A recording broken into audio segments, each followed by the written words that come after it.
Perfect Happiness by Chuang. Is perfect happiness to be found on earth or not? Are there those who can enjoy life or not? If so, what do they do? What do they efface? What do they avoid? What do they rest in, accept, reject, like and dislike? What the world esteems comprises wealth, rank, old age, and goodness of heart. What it enjoys comprises comfort, rich food, fine clothes, beauty, and music. What it does not esteem comprises poverty, want of position, early death, and evil behavior. What it does not enjoy comprises lack of comfort for the body, lack of rich food for the palate, lack of fine clothes for the back, lack of beauty for the eye, and lack of music for the ear. If men do not get these, they are greatly miserable.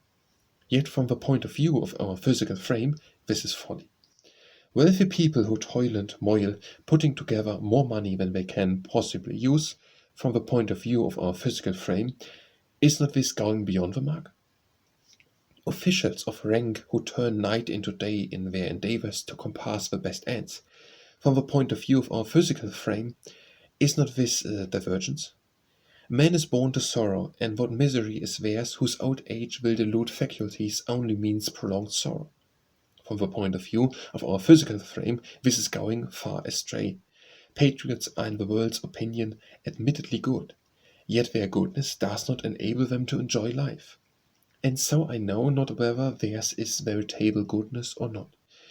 If the former, it does not enable them to enjoy life; if the latter, it at any rate enables them to cause others to enjoy theirs.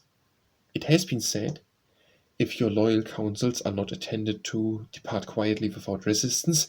Thus when Tzu resisted, his physical frame perished. Yet had he not resisted, he would not have made his name.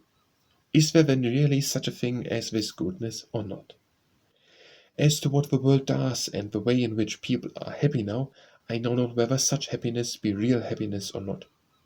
The happiness of ordinary persons seems to me to consist in slavish following the majority as if they could not help it, yet they all say they are happy. But I cannot say that this is happiness, or that it is not happiness. Is there then, after all, such a thing as happiness? I make true pleasure to consist in inaction, which the world regards as great pain.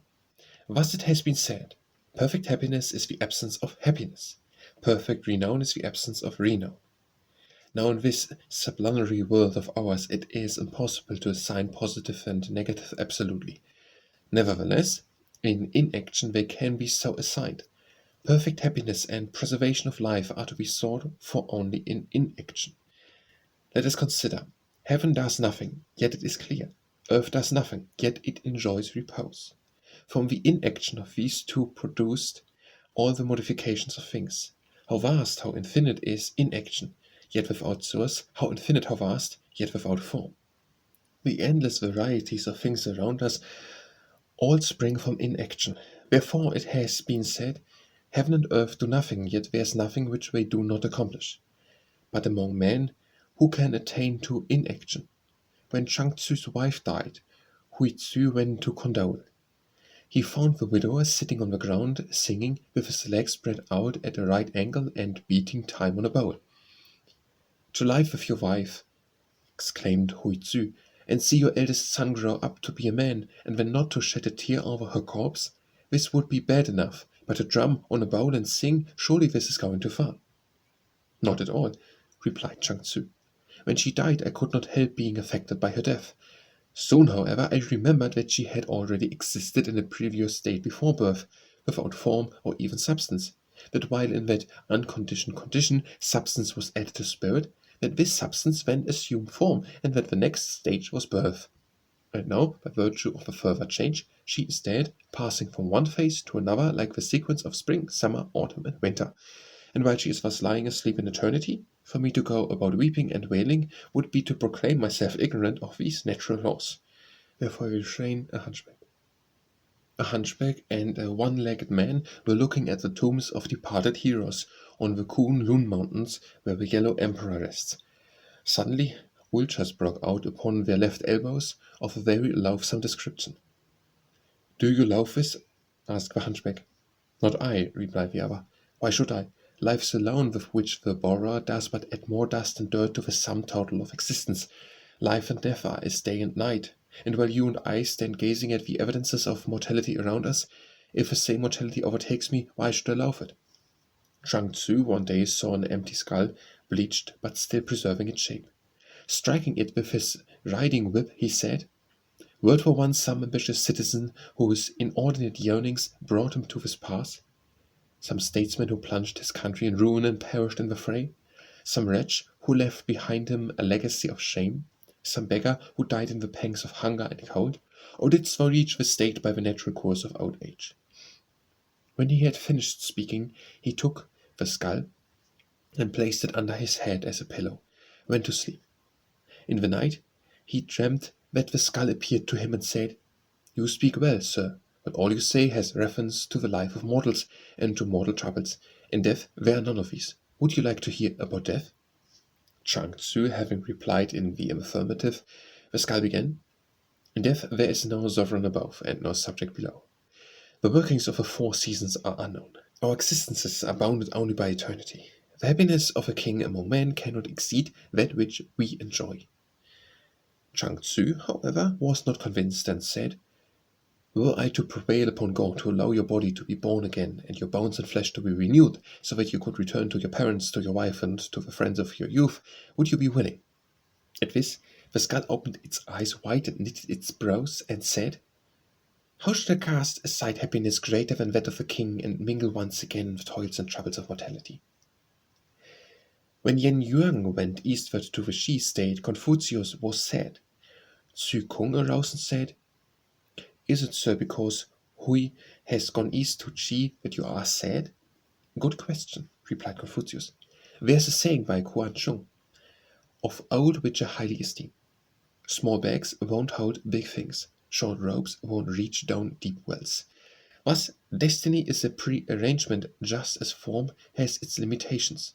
From neither to neither can you either take away or add, and I fear lest Hui, on his visit to the Prince of Qi, should preach the Tao of Yao and Shan and dwell on the words of So Yen and Shen Nung.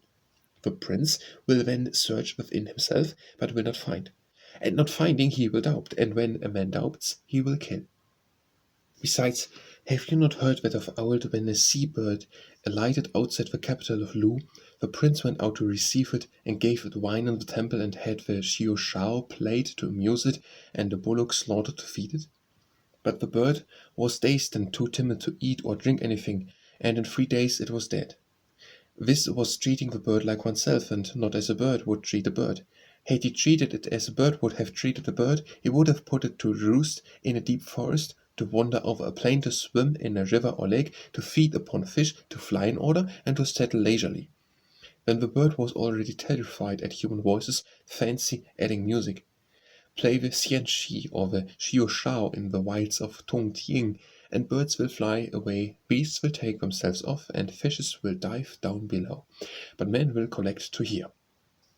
Water, which is life to fishes, is death to men, being differently constituted. Their likes and dislikes are different. Therefore, the sages of the past favored not uniformity of skill or of occupation. Reputation was consummated with reality. Means were adapted to the end. This was called a due relationship with others coupled with advantage to oneself. Li Tzu, being on a journey, was eating by the roadside when he saw an old skull. Plucking a blade of grass, he pointed at it and said, "On you I know that there is no such thing as life and no such thing as death. Are you really at peace, or am I really happy?" Certain germs, falling upon water, become duckweed. When they reach the junction of the land and the water, they become lichen. Spreading up the bank, they become the dog-tooth violet. Reaching a rich soil, they become wu su, the root of which becomes groups, while the leaves comes from butterflies or su. These are changed into insects, born in the chimney corner, which look like skeletons. Their name is shu to. After 1,000 days, the shu to becomes a bird called kanyu-ku, the spittle of which becomes the su-mi. The su-mi becomes a wine-fly, and that comes from an ilu. Wuhang Kuang produces the xiu-yu, and the mo-jui produces the firefly. The young tree, crafted to an old bamboo, which has for a long time put forth no shoots, produces the Yin, which produces the leopard, which produces the horse, which produces man. The man goes back into the great stream from which all things come and to which all things return.